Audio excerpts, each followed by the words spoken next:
தமிழ் இலக்கியம் சார்ந்த ஒரு சிறு பணிக்கு பேராதரவு நல்கி வரும் நேயர்களாகிய அத்துணை நல் உள்ளங்களுக்கும் இனிய காலை வணக்கம். சங்கம் மருவிய காலத்து நூல்களான 18 நூல்களில் 11 நூல்கள் அறநூல்களாக கருதப்படுகின்றன. 6 நூல்கள் அகநூல்களாகவும் ஒரு நூல் புறநூலாகவும் கருதப்படுகிறது. அந்த அறநூல்கள் 11க்கும் ஆங்கில விளக்கம் எழுதி ஒவ்வொரு பாடலுக்கும் தனித்தனியாக ஒரு காணொளி உருவாக்கி அனைவரிடம் சென்று சேர்ப்பது நம் தலையாய கடமை, குறிக்கோள், நோக்கம், எப்படி வேணாலும் வச்சுக்கலாம்.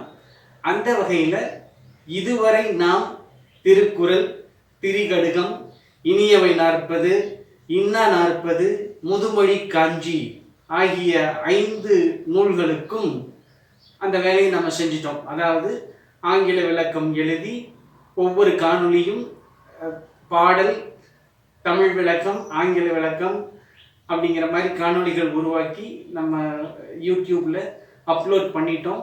அதுக்கான அங்கீகாரமும் நமக்கு கிடைத்து விட்டது. சரி, 6வதாக எதை துவங்கலாம் அப்படின்னு யோசிச்சுட்டு இருக்கும்போது நமக்கு மனதில் தோன்றியது நான்மணிக்கடிகை.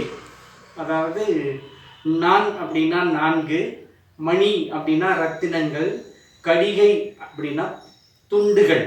ஸோ நான்மணிக்கடிகையுடைய முழுமையான பொருள் என்ன அப்படின்னா ரத்தினங்களுக்கு சமமான 4 கருத்துக்களை உள்ளடக்கிய பாடல்கள் அப்படிங்கிற பொருள். அந்த நான்மணிக்கடிகையுடைய ஆசிரியர் விளம்பி நாகனார்.